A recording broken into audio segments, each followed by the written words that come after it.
La historia de la misa. La misa no ha sido siempre así como la conocemos.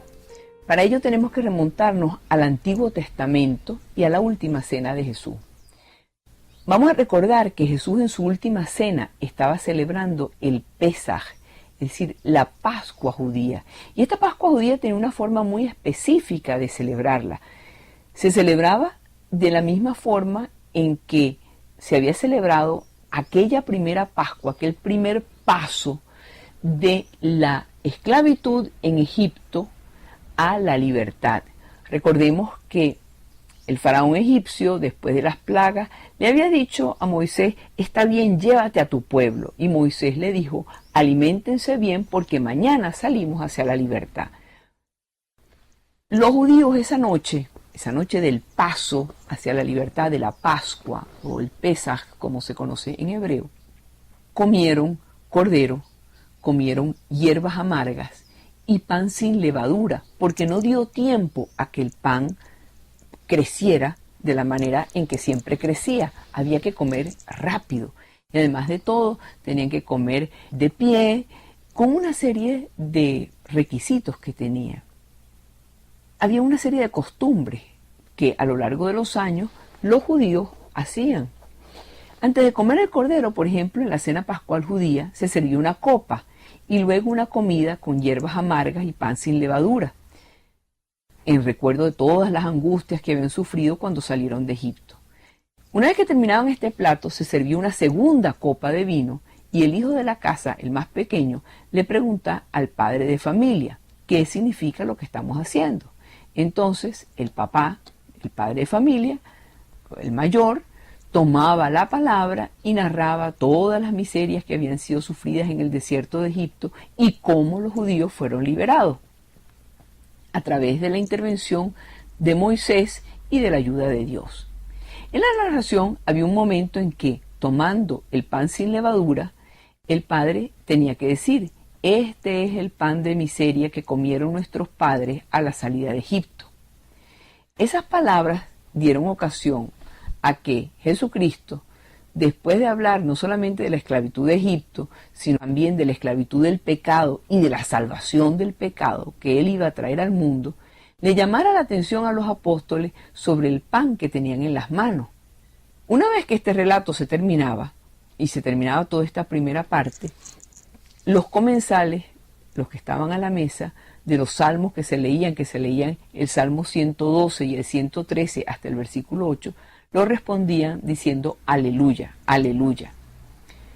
Cumplidos estos ritos, Cristo, en la última cena, como padre de familia, o sea, como el mayor, el más importante, según la costumbre de comenzar la comida, toma el pan, la bendice y la distribuye a sus discípulos. Fue en este momento solemne en que pronunció las palabras que hoy utilizamos nosotros en la consagración: tomen y coman porque este es mi cuerpo. Después Cristo, ateniéndose siempre a la costumbre judía, tomó una copa recién llena de vino, la elevó un poco, se incorporó, dio la acción de gracias. Era la tercera copa ritual, que es la que los judíos llaman la copa de la bendición. Esta vez todos debían beber de la misma copa, que era distinto a la primera y a la segunda, cuando cada uno tenía su propia copa. La acción de gracia le dio pie para pronunciar esas palabras: este es el cáliz de mi sangre, que será derramado por muchos para la salvación. A la bendición del cáliz siguió la segunda parte de la costumbre de los judíos, y tras una nueva bendición solían beber una cuarta copa ritual que probablemente no se tomó en la última cena. Ahora, Jesús no escogió como simple elemento de la Pascua judía para su última cena el cordero, las legumbres amargas, sino que toma elementos que ya son universales y espontáneos en un banquete: el pan y el vino. Jesús rompió la estrechez del rito de Moisés y comienza con una base que pudiéramos llamar cósmica del pan y el vino de la tierra y con un ritual antropológico porque el pan implica el trabajo del ser humano. De esta manera, la Eucaristía confiada a la Iglesia es para todo el mundo y tiene carácter universal. Con este sacramento vamos a alimentar y santificar a todas las personas que busquen unirse en esta misma fe, en este mismo amor, en este mundo en que estamos viviendo. A las palabras sobre el cáliz, Cristo le añadió el mandato: hagan esto en memoria mía. No era tan fácil interpretarlo puntualmente, porque si lo hubieran hecho exactamente, literalmente, solamente hubieran podido celebrar una Eucaristía al año, como se celebra la Cena Pascual. Pero esto es de suponer que tardaron algún tiempo hasta que fueron iluminados por el Espíritu Santo y comprendieron mucho mejor el alcance de las palabras de Cristo. Es muy probable que al principio la celebración eucarística se celebrara junto con la cena de los judíos, que celebraban con familiares y amigos y que tenía un carácter religioso. Y ahí empieza la primera modificación. Al principio, entonces, se celebraba el recuerdo, el memorial de la última cena y se celebraba después una fiesta en la casa. Pero esto empezó a llevar a distracciones respecto a lo que era verdaderamente la Eucaristía. Y buscando separarse un poco de los ritos judíos y como los cristianos tuvieron que empezar a independizar sus reuniones del culto judío para no someterse a las leyes judías, organizaron su propia liturgia de lecturas y oraciones y era lógico que incluyeran como un apéndice glorioso el memorial que Jesús les había pedido celebrar en su última cena, o sea, la celebración de la Eucaristía. Como consecuencia de esto, la celebración eucarística empezó a adoptar una forma de acción de gracias.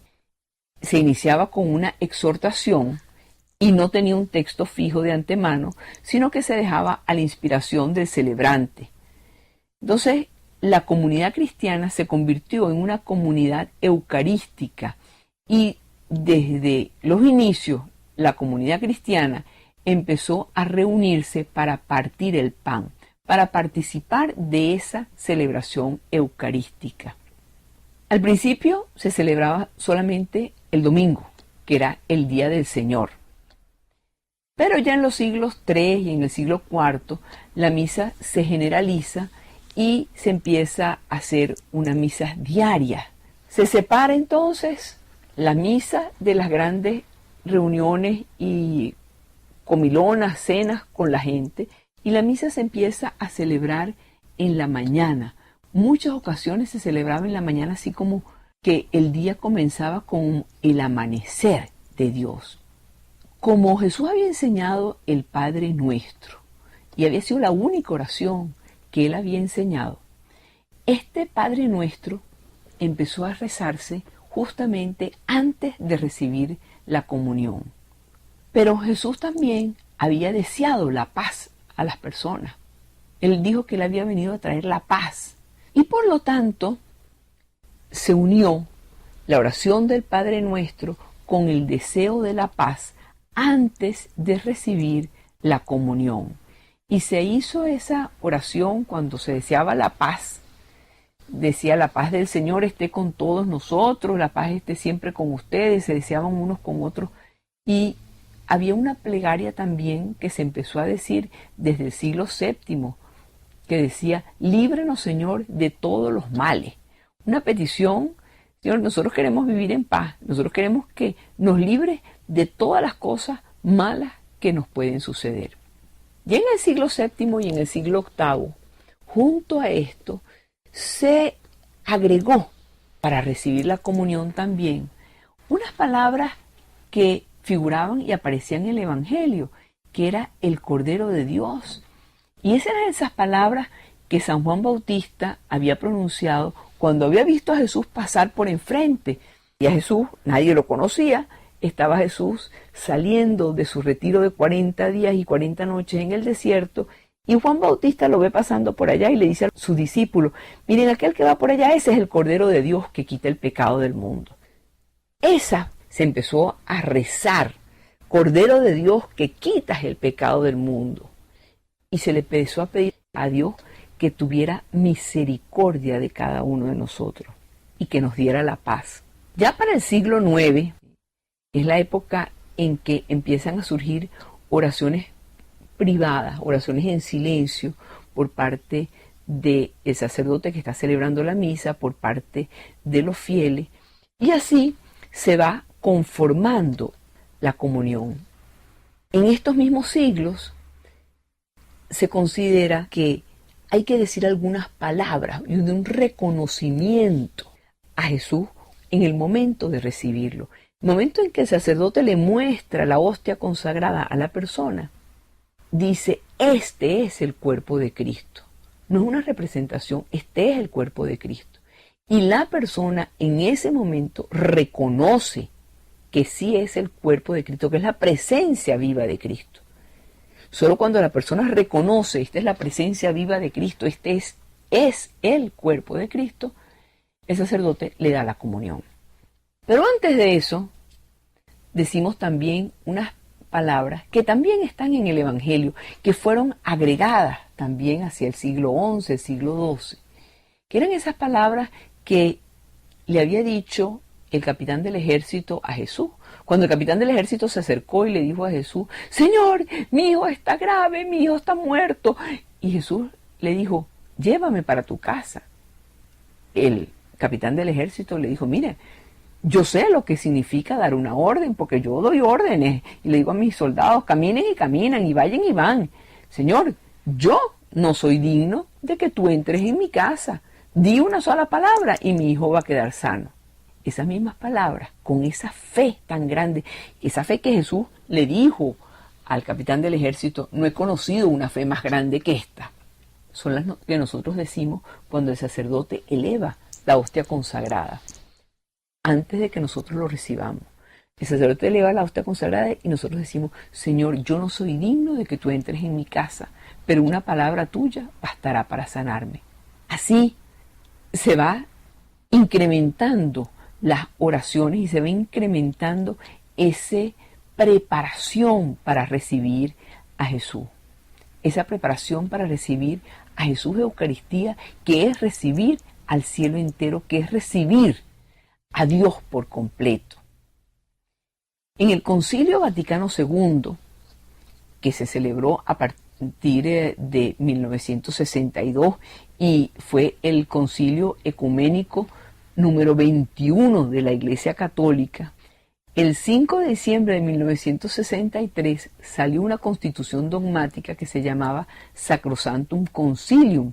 Allí se decretaron una serie de nuevas leyes litúrgicas y ahí se permitía que la misa que se celebraba en latín, que era el idioma oficial de la Iglesia, se pudiera celebrar en el idioma de cada lugar donde se celebrara. ¿Por qué?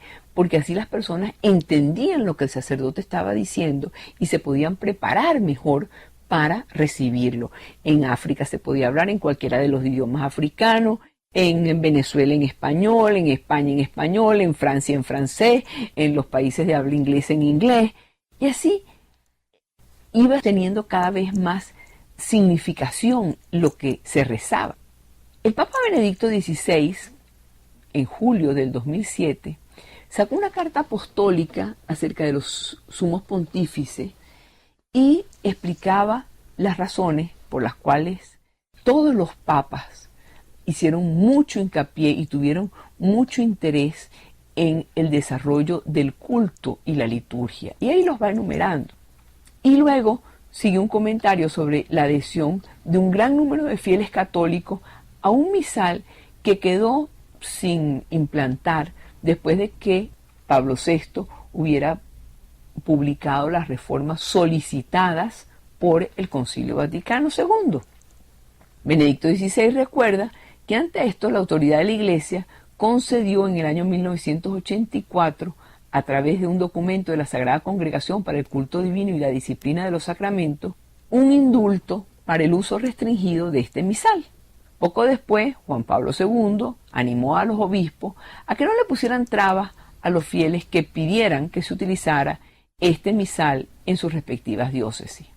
Tanto Juan Pablo II como Benedicto XVI consultaron con cardenales, obispos, lo meditaron profundamente y el Papa Benedicto XVI decidió ampliar todavía más el uso de esta forma litúrgica y entonces dijo que se podía utilizar aquel misal elaborado por el Papa Pablo VI, que muy poca gente lo conocía, y dijo que en las misas donde no había gente, el sacerdote podía escoger si rezaba las oraciones en latín o rezaba las oraciones en la lengua original de su país.